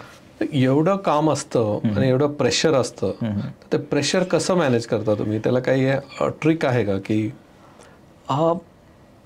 तुम्ही जर स्ट्रेस घेतच नाही तुम्ही जर डोक्यामध्ये ठरवलं की अरे हा स्ट्रेस आहे तर तो स्ट्रेसच आहे. Okay. बट तुम्ही जर ठरवलं की अरे हे तर नॉर्मल गोष्ट आहे, म्हणजे दुनिया करते मी करतो एवढं काही विशेष नाही आहे असं ना. मी रॉकेट तर नाही बनवते ना एलॉन मस्क सारखं की नवीन मला माहितीच नाहीये काही आणि काहीतरी इन्व्हेंट करतोय मी नवीन, बट ऑलरेडी लोकांनी केलेलं आहेत आणि त्याच गोष्टी आपण करतोय. सो मला नाही असं वाटत त्याचं कधी प्रेशर. पण बरेचसे आपण मार्केटमध्ये असं बघतो की काही कॉन्टेंट क्रिएटर सुसाईड करतात किंवा एकदम डिप्रेशन मध्ये जातात. त्यांच्यासाठी काय तुमचा मेसेज असेल? मला असं वाटतं ना की लाईफला इतकं पण सिरियसली नाही घ्यायला पाहिजे. थोडं गो विथ द फ्लो, की अपॉर्च्युनिटीज, आज तुमच्याकडे एक अपॉर्च्युनिटी आहे. आता मी ज्यावेळेस माझी जर्नी सुरू केली होती मला नव्हतं माहिती की पुढे काय अपॉर्च्युनिटीज येणार आहेत. कधी कधी आता मी असं रिसेंट एक केस बघितली की आय गेस काही फॉलोअर्स कमी झाल्यामुळे त्यांनी सुसाईड केलं. मला असं वाटतं ना की असं तर मी आतापर्यंत ॲटलिस्ट मी 50 ते 60 वेळेस सुसाईड करायला पाहिजे होतं जर असं काही असतं तर. एक्झॅक्टली.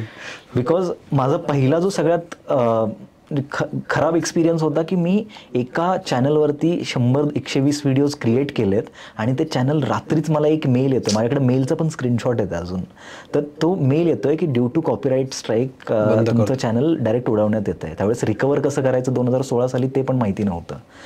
त्यावेळेसचं जे फ्रस्ट्रेशन आहे ते फ्रस्ट्रेशन म्हणजे या सगळ्या गोष्टींसमोर काहीच नाही आहे की मी 7-8 महिने घातलेत त्या गोष्टींवरती आणि त्याच्यातनं नंतर कळतंय की अरे फ्लॉप झालाय तुमचा गेम, काही होऊ नाही शकत होता याच्यावरती. तर you should take it easy, म्हणजे it's not end of life. Life खूप मोठी आहे आणि खूप अपॉर्च्युनिटीज आहेत तुमच्याकडे ऑलरेडी. तुम्ही आतापर्यंत जे एक्सपिरियन्स केलं ना ते काहीच नाही आहे. मी अजून पण बोलतो की मला अजून माझ्या लाईफचा पर्पजच भेटलेला नाही आहे. मी शोधतोय की what is the purpose of my life. Exactly. काहीतरी नवीन गोष्टी करतोय, त्यासाठी मी ऑलवेज काही ना काही नवीन गोष्टी ट्राय करतो. कुठे नवीन गेलो की लोकांना भेटतो, विचारतो ते काय करतायत. मे बी मी आता जे काही करतोय ते करण्यासाठी म्हणजे माझा इंटरेस्ट पण नसेल मे बी, किंवा मला ते करायचंच नाही आहे लाईफ लॉंग. अशी काही तुमच्या लाईफमध्ये या जर्नीमध्ये टफेस्ट सिच्युएशन होती का की तुम्हाला वाटलं की अरे सगळं बंद करायला पाहिजे आता बस?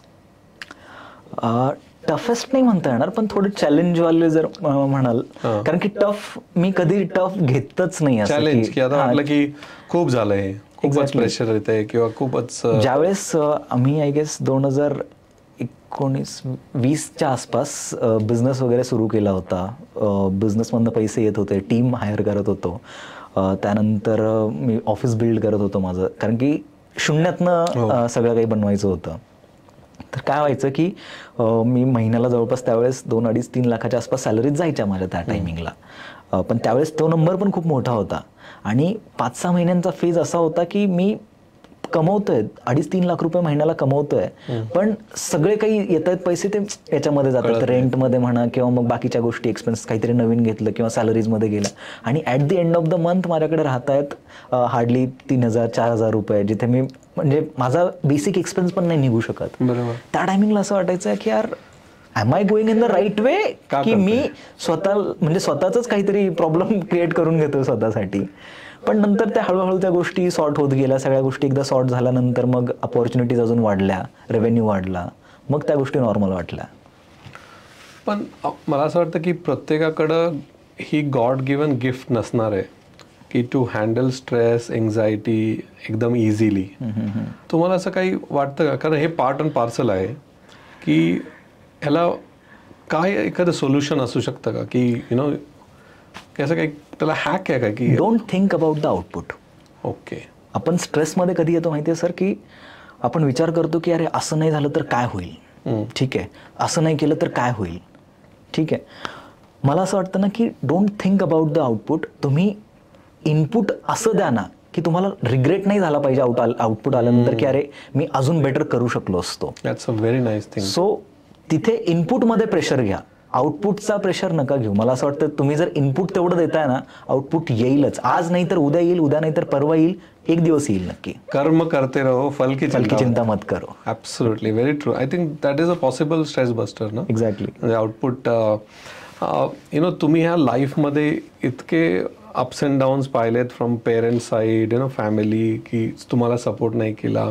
ॲट द सेम टाइम तुम्ही म्हणताय कॉन्टेंट क्रिएशन हे फार मोठं वर्ल्ड आहे ना. तर तुम्ही आजच्या पेरेंट्सला ज्यांची मुलं आता 11th मध्ये 10th मध्ये आहेत है ना, आणि ते घरी सांगतात मला युट्यूबर बनायचं आहे, याच्यासाठी काय तुम्ही एक मी सपोर्ट नाही केला असं नाही म्हणणार घरच्यांनी, बिकॉज त्यांनी ऑब्व्हियसली चांगल्यासाठीच हे केलं, बट त्यांना माहितीच नव्हतं ना की या गोष्टींमध्ये अपॉर्च्युनिटीज आहेत म्हणून. ठीक आहे, कोणाचंच घरच्यांचं कोणाचंच इंटेन्शन खराब नसतं कधीच, बट त्यांनी पाहिलेल्या गोष्टी आहेत त्यांच्यामध्ये आजचं जे काही अपॉर्च्युनिटीज आहेत तशा काही नव्हत्याच अपॉर्च्युनिटी, त्याच्यामुळे त्यांना ब्लेम करण्यात अर्थच नाही आहे. सो मला असं वाटतं ना की घरच्यांना सांगूच नका, गपचूप गोष्टी करत राहा, ज्यावेळेस त्याच्यातनं काहीतरी येईल output, you don't have to like convince your parents after that. माझ्या केसमध्ये मी घरच्यांना त्यावेळेस सांगितलं ज्यावेळेस माझं पहिलं पेमेंट आलं की मी असं काहीतरी करतोय म्हणून. कारण की मला माहितीये की जर मी आधी सांगितलं असतं तर ते बोलले असते गपचूप अभ्यास कर, आणि त्यांचं काय की एक्झाम मध्ये हेच येणार आहे का तुला, की व्हिडिओ कसा बनवायचा, हे कसं करायचं, ते कसं करायचं. Don't convince with your words, convince with your actions और रिझल्ट्स. आणि त्या मुलांसाठी, यंग मुलांसाठी काही बाउंड्रीज तुम्हाला वाटतं का त्यांनी ठेवल्या पाहिजे, किंवा काही असे की ह्या 4 गोष्टी करू नका प्लीज? मला असं वाटतं ना, सगळं करून बघा, डोंट कीप एनी बाउंड्रीज. अच्छा, की हे बघा काय होतं माहिती का, लहान मुलांना तुम्ही जर सांगितलं ना ही गोष्ट नको करू, तर त्याच्या डोक्यामध्ये ती क्युरिओसिटी अजून वाटते की हे करून बघतो मी एकदा काय होतं. बट ज्यावेळेस तुम्ही स्वतःहून ती गोष्ट करून बघता त्यावेळेस तुम्हाला कळतं की अरे काय बरोबर आहे आणि काय चुकीचं आहे ते. So let them explore their life. तुम्ही जर तुमचे एक्झिस्टन्स मध्ये जे तुमचे थॉट्स आहेत तेच जर समोरच्या जनरेशनवरती जर लादायचा प्रयत्न केला तर कुठे ना कुठे मे बी तुम्हाला पण माहित नसलेल्या अपॉर्च्युनिटीज त्यांच्या लाईफमध्ये पण कधी येत नाही, दबल्या जातील. त्याच्यामुळे त्यांना एक्सप्लोर करू द्या, ते थांबवू नका. आणि हे कॉन्टेंट क्रिएशन किंवा कॉन्टेंट क्रिएटर्स हे स्वतःला एकमेकांशी इतके कॉम्पिटेटिव्ह समजतात है ना. तुम्ही आज इतक्या फ्रीली बोलताय, राईट, बरेचसे तुमचे सिक्रेट्स पण शेअर करताय, पण हे होत नाही मार्केटमध्ये, right, you must be knowing.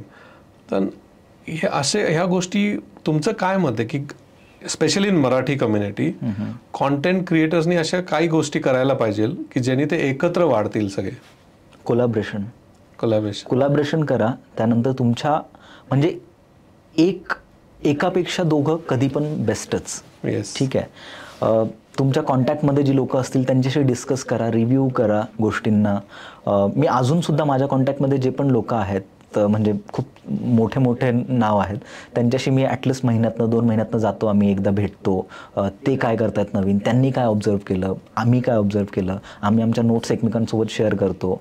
त्यातनं मला पण खूप साऱ्या गोष्टी शिकायला भेटतात. माझं पुढचं विजन जे आहे ते अजून क्लिअर होत जातं. काही चेंजेस करायला लागतात मला माझ्या रूटमध्ये, किंवा हे नाही करायला पाहिजे, हे अजून करायला पाहिजे, हे त्यावेळेसच कळतं ज्यावेळेस तुम्ही डिस्कस कराल.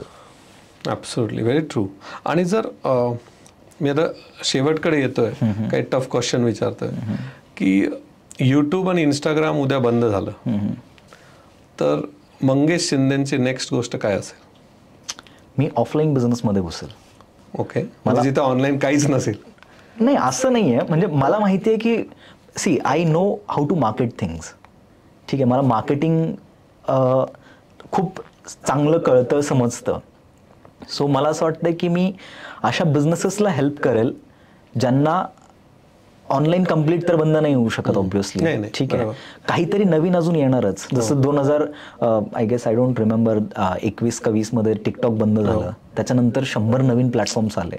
मी आज पण सांगतो, जरी इंस्टाग्राम बंद झालं, यूट्यूब बंद झालं ना, अजून नवीन 10 प्लॅटफॉर्म्स उभे राहतील. ठीक आहे, आणि ते आम्हाला पैसे देतील की तुम्ही आमच्या प्लॅटफॉर्मवरती या, बिकॉज तुम्हाला ऑलरेडी लोक ओळखतात, तुम्हाला कॉन्टेंट क्रिएशनची आयडिया आहे. मग तुम्ही त्या प्लॅटफॉर्मवर का नाही जाणार, ऑफलाईनला का जाणार? नाही, ऑब्व्हियसली मी असं नाही बोलत आहे मी त्या प्लॅटफॉर्म्सला नाही जाणार. ऑब्व्हियसली माझ्याकडे ऑलरेडी एवढा डेटा क्रिएटेड आहे, मी तिकडे तो डिस्ट्रीब्यूट करून तिकडनं पैसा कमवेल. बट माझं कसं ना की मी या गोष्टीवरती ऑलवेज विश्वास ठेवतो की तुमच्याकडे एक गोष्ट नसली पाहिजे. हां, ॲट अ टाइम तुम्ही एकच गोष्ट करा आणि त्याच्यानंतर ती ऑटोमेट कशी करता येते त्याच्यावरती लक्ष द्या. आणि त्याच्यानंतर पुढे काय अजून नवीन, बिकॉज लाईफमध्ये तुम्ही जर ज्यावेळेस चेज करत राहील ना की अच्छा ही एक गोष्ट केली आहे, त्याच्यानंतर नवीन काहीतरी अजून एक्सप्लोर करत राहिलं, लाईफ खूप इंटरेस्टिंग होत जाते अजून. की आता मागच्या काही म्हणजे 1-1.5 वर्षांपासून मी AI मध्ये नवीन नवीन गोष्टी एक्सप्लोअर करतोय, हे करतोय. माझी लाईफ म्हणजे मला असं आहे की मी कधी लॅपटॉप घेईल आणि बसेल त्याच्यावरती की काय नवीन येतंय. आता रिसेंट एक महिन्यापूर्वीच एक एक्झाम्पल आहे. मी माझी कार सर्व्हिसिंगला टाकली आणि त्याचं हे आलं, बिल आलं माझ्याकडे, इनवॉइस आलं त्यांचं. ते आल्यानंतर माझ्या डोक्यात आलं की अरे हे मला जर एक्स्ट्रा पैसे घेत असतील तर काय माहिती ना, आणि मला तर माहिती नाही आता हे यांनी जे टर्म्स दिलात त्याच्या मला आयडिया पण नाही आहे काय बोलतात ते. सो जार्गन्स असतात आपल्यासाठी मोस्टली त्या गोष्टी. सो मी काय केलं की त्याचा एक फोटो काढला आणि ChatGPTला एक कमांड दिली की are they fooling me or am I paying anything extra, let me know step by step. त्यांनी काय केलं की पूर्ण फोटो ॲनालाइज करून त्या गोष्टींची कुठे कुठे कोणत्या ज्या 8-9 गोष्टी त्यांनी केल्या होत्या कारमध्ये, त्या प्रत्येक गोष्टीची हे ॲनालाइज केलं. याची गरज आहे, खरंच याला एवढे पैसे दिलेत, बरोबर आहे. याची गरज नव्हती, हे तुम्हाला एक्स्ट्रा करायला सांगितलं त्यांनी. आणि ॲट दी एंड त्याने मला सांगितलं की तुम्ही 2,000 रुपये एक्स्ट्रा दिलेत ज्याची तुम्हाला मे बी गरज नव्हती तुमच्या गाडीला.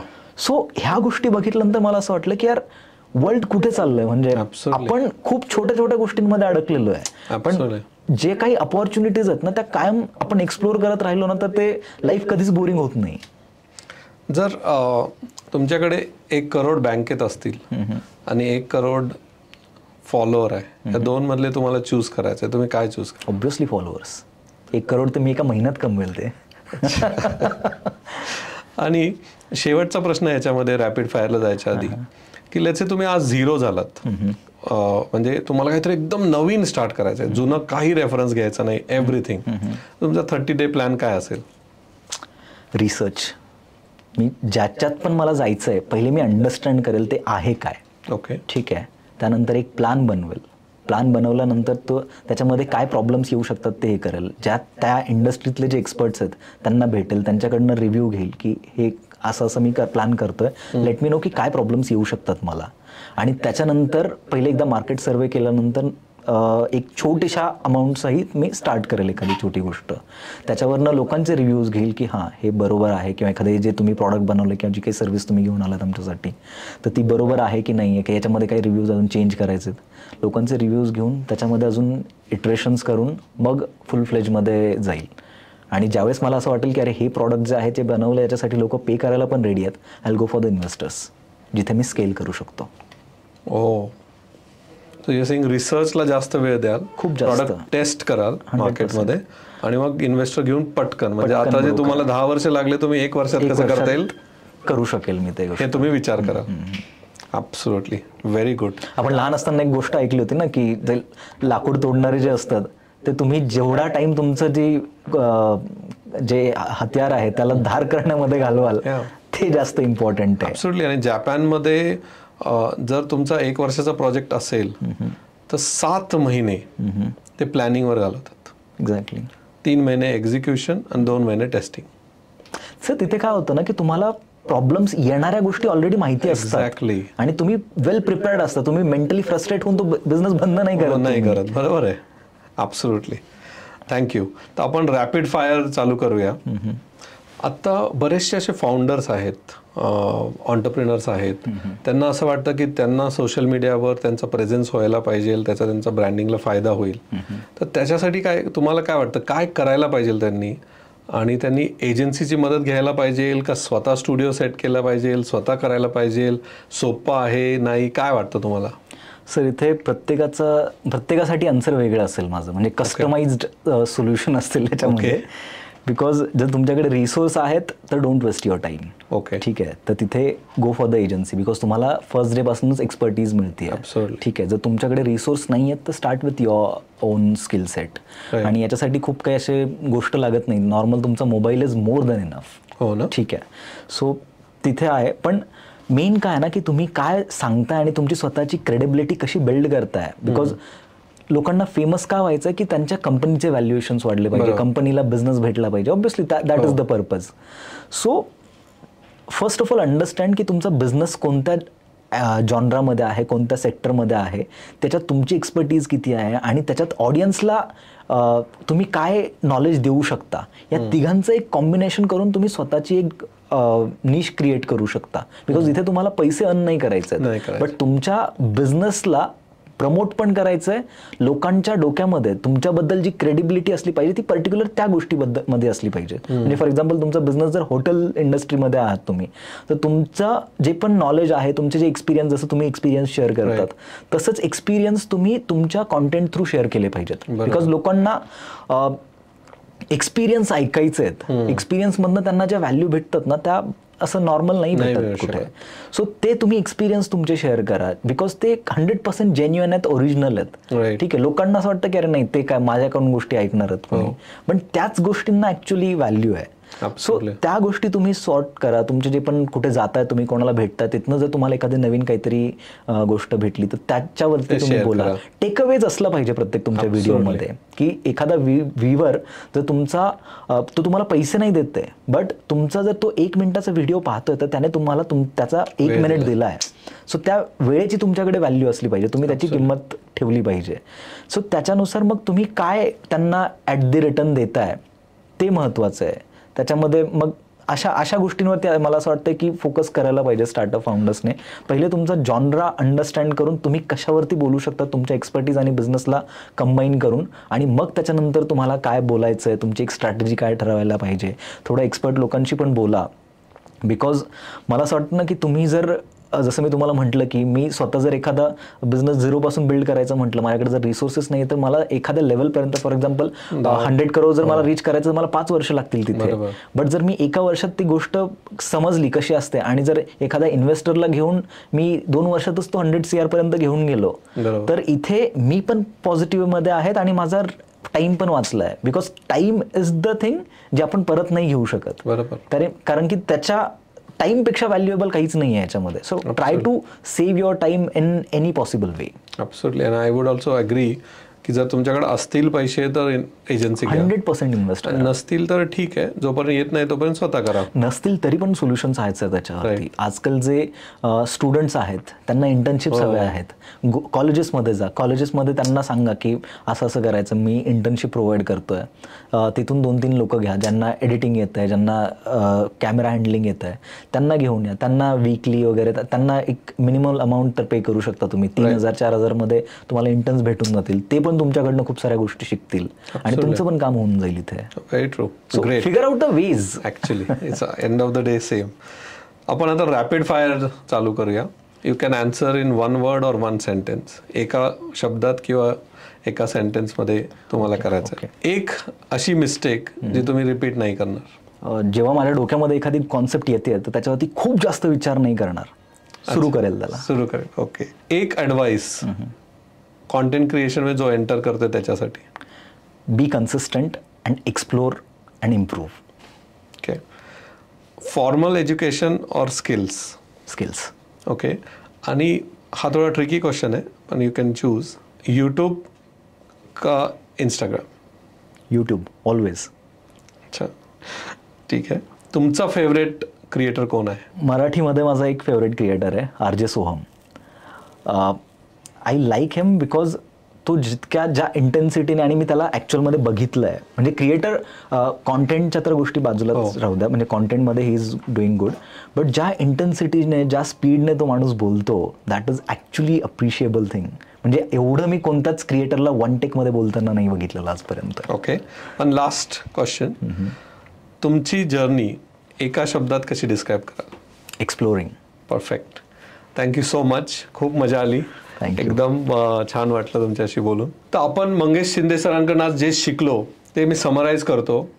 मला जी एकदम मस्त गोष्ट त्यांची वाटली की त्यांनी त्यांची जर्नी, बिझनेसची जर्नी, यूट्यूब तर त्यांचं लाईफमध्ये नंतर आलं, बिझनेसची जर्नी ही 10वी-11वी पासूनच चालू केली.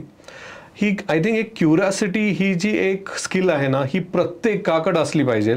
ती मला एक गोष्ट खूप आवडली.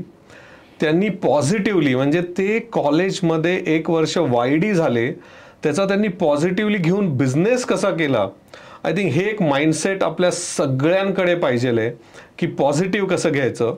त्यांनी नंतर सांगितलं की पॅरेंट्सला, एखाद्या मुलाला जर यूट्यूबर बनायचं आहे आणि पॅरेंट्स अपोज करत असतील तर त्याला फॉर्म्युला काय आहे. तर फॉर्म्युला आहे की तुम्ही आधी प्रूव्ह करा, थोडे पैसे अर्न करा त्यांना न सांगता, मग त्यांना सांगा, मग तुमची क्रेडिबिलिटी बनेल. दुसरी गोष्ट, त्यांनी हा म्हणजे त्यांचा लाईफचा मंत्रा जो आपल्याबरोबर शेअर केला, हे यूट्यूब सोडून हा जो मंत्र त्यांनी शेअर केला की ऑलवेज आस्क. तुम्ही जर विचारलंच नाही तर उत्तर कायम नाही असणार आहे, पण विचारलं तर 50% चान्स येस आहेत, 50% चान्स नो आहेत. आय थिंक हा मंत्र त्यांना कायम लक्षात राहिला.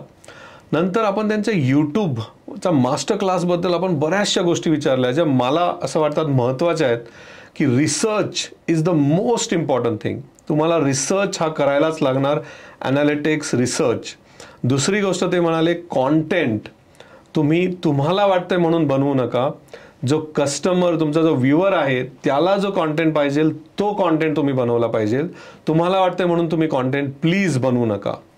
नंतर त्यांनी एक वेलनेसबद्दल जी गोष्ट सांगितली आणि आय थिंक खूप महत्त्वाची आहे, की तुम्ही तुमचं काम करत राहा, व्हिडिओ बनवत राहा, कॉन्टेंट बनवा, इम्प्रूव्हमेंट 1% इम्प्रूव्हमेंट एव्हरी व्हिडिओमध्ये आणा. तुम्ही त्या रिझल्टच्या लक्ष देऊ नका. तुम्ही जर रिझल्टसाठी काम करत राहिला तर तुम्हाला स्ट्रेस येईल, एन्झायटी येईल, मग बरेचसे इश्यू येतील. त्यामुळे तुम्ही जे आपण गीतातलं आपण कायम ऐकत आलो की कर्म करत राहा, फलची चिंता करू नका.